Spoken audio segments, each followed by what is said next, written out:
A continuación, invitamos para iniciar el foro a la doctora Coloma. Ella es abogada de la Universidad Central del Ecuador, especialista en Derecho Tributario por la Universidad Andina Simón Bolívar y máster en Derecho Financiero y Tributario por la misma universidad.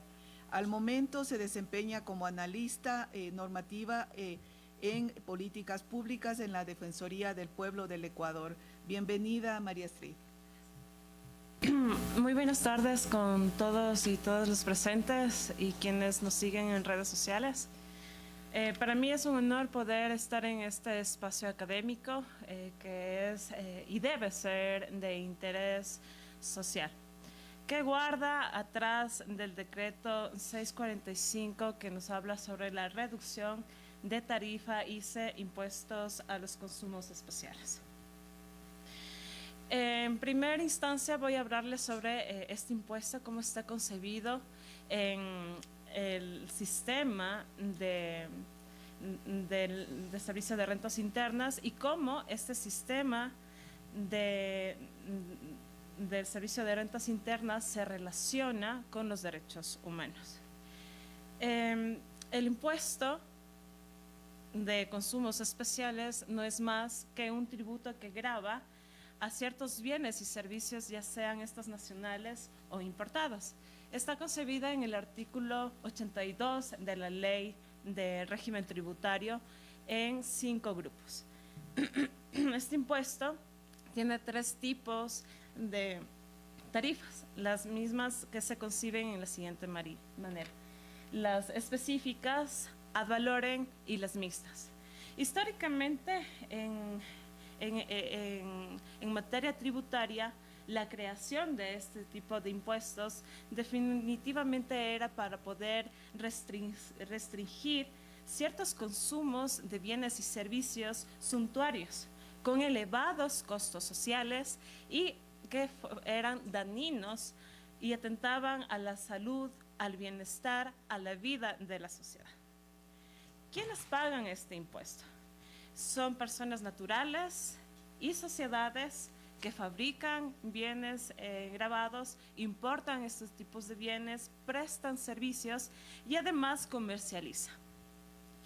El decreto 645 modifica, reforma a los grupos 1 y 2, no a todos, solamente a estos 3 productos que tenemos expuestos, que es el tabaco.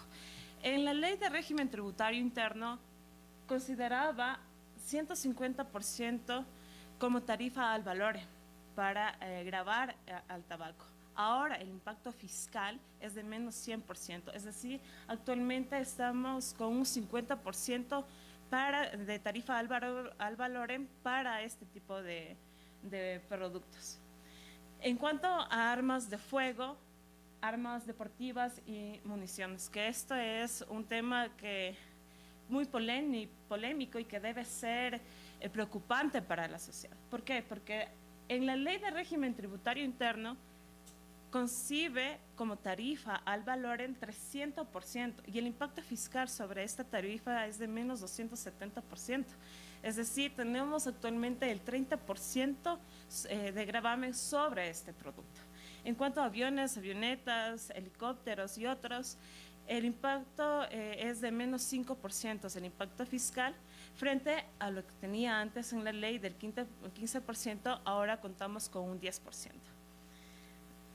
En cuanto a los grupos cuarto y quinto, que detalla en este decreto 645, son los siguientes. Cigarrillos.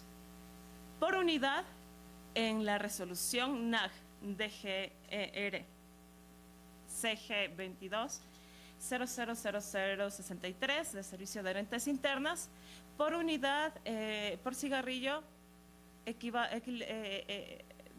tenía un 17 centavos por unidad. Ahora, con el decreto es de menos 0,1%, es decir, ya no es de 17 centavos por unidad, sino de 16. Asimismo, como ustedes pueden visualizar en los demás productos, el impacto en cuanto al alcohol, el impacto fiscal es de menos 0,36, cerveza industrial de menos 0,48, de cerveza artesanal de menos 0,5. En cuanto a las bebidas no alcohólicas, es de 0,01 centavos. El de fundas plásticas es de 0,02 centavos. Aparentemente con esta lámina podemos decir que este es un puesto en cuanto a la recaudación progresiva. ¿Por qué? He traído a colación la recaudación abierta del ICE de los años 2022, 2021 del año 2020. Para el año 2020 podemos ver que la recaudación abierta total es de 740.461.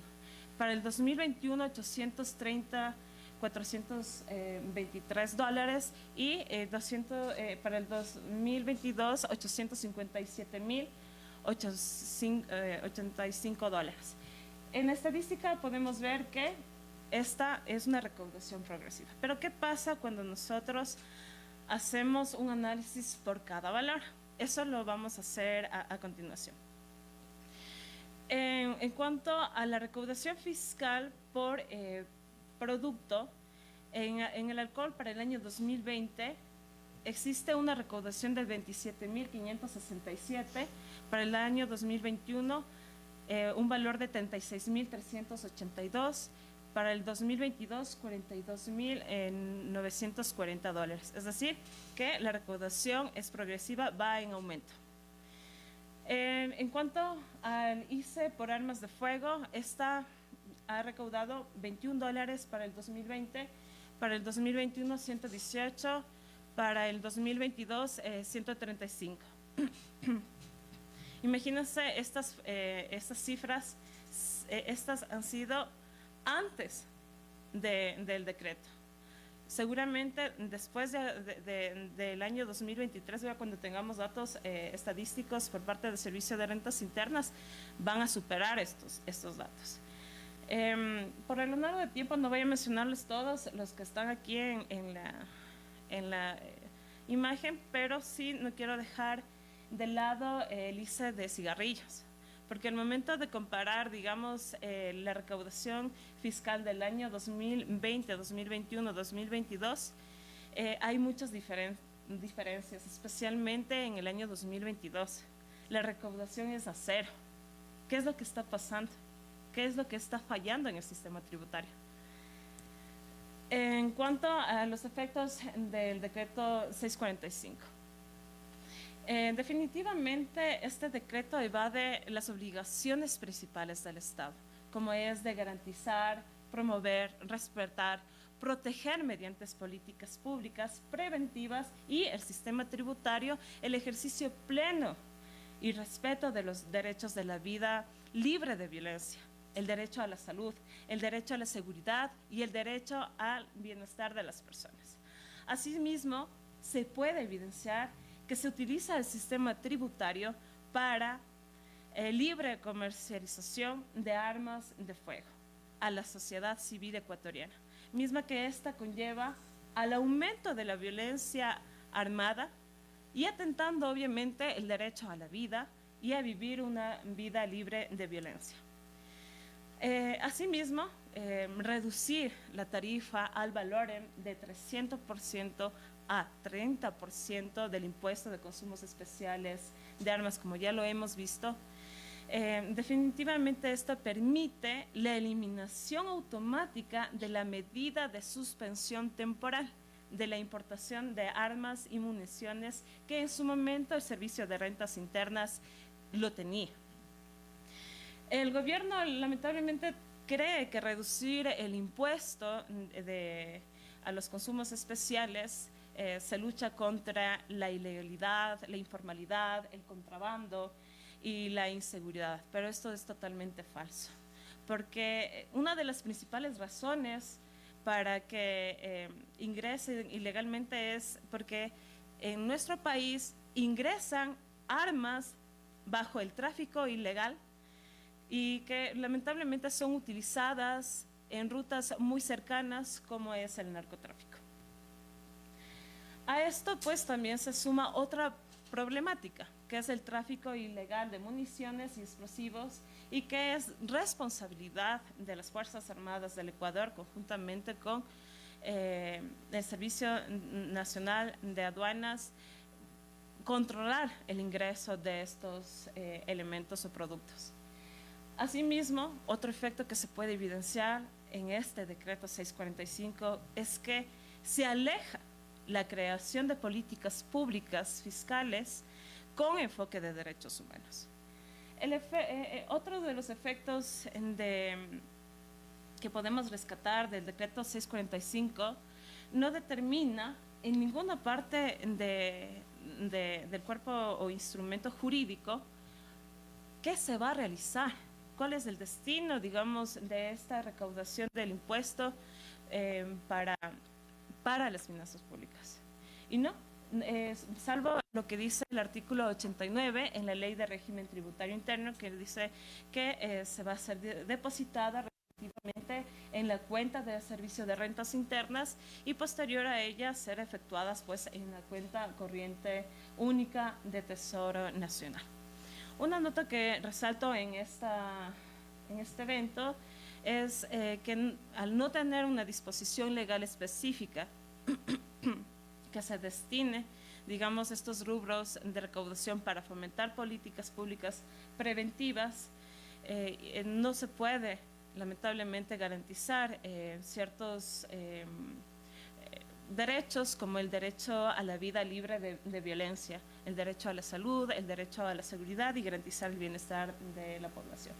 Ahora, el decreto 645, ¿cómo afecta a las mujeres? En cuanto a la investigación de Aldea, de la Fundación Aldea, pues nos muestra que para el año 2022 ha existido 332 muertes violentas de mujeres por razón de género y 68% de los casos se dieron lamentablemente por armas de fuego, dejando 245 hijos, hijas en situación de orfandad. Eso en el año 2022, ¿no? Para el año 2023, en los 4 primeros meses, desde enero hasta el 30 de abril, podemos evidenciar que ha existido 122 muertes violentas. De ellas, 62% son casos con armas de fuego, es decir, 75 de las 122 víctimas. Esto es grave. En este tiempo que ha transcurrido, han dejado a 80 hijos e hijas en situación de orfandad. Las investigaciones realizadas por parte de la Fundación Aldea nos da a conocer el antes y el después de esta emisión del decreto ejecutivo 645 del 2023. Seguramente para finales del año 2023-2024 tendremos datos que van en incremento, ¿no? En cuanto a la probabilidad, digamos, de que una mujer muera por armas de fuego en el hogar, es muy alta, como lo hemos visto.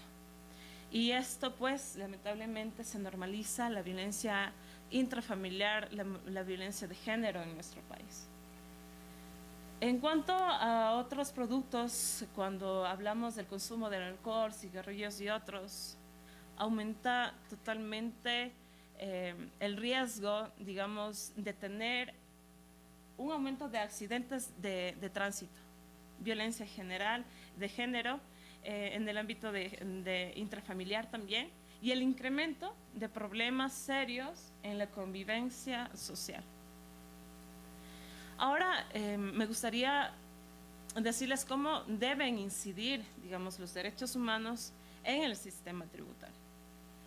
Los derechos humanos, sin lugar a duda, que deben impactar de forma positiva en todo el sistema tributario, desde sus fundamentos, su gestión y su recaudación. Para ello, el sistema tributario debe ser progresivo y esencial para preservar y garantizar los derechos y libertades de las personas. En ese sentido, las finanzas públicas en el ámbito social no debe considerar solamente como un gasto, sino también como una inversión. Y pues el sistema tributario no solo debe servir para incentivar la inversión y la distribución de la riqueza, sino también para garantizar el pleno goce y respeto de los derechos de las personas, especialmente de las personas más vulneradas en todo nivel de gobierno.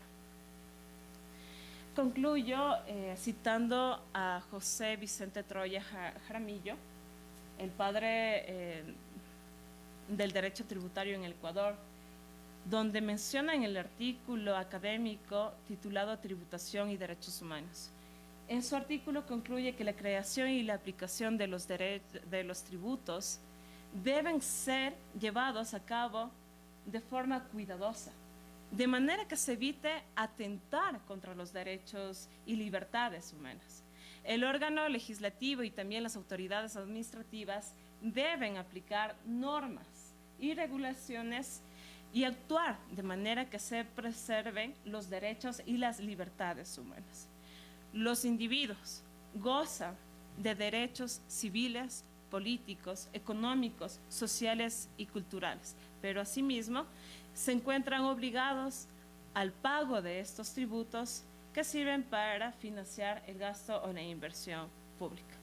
Muchas gracias por este espacio.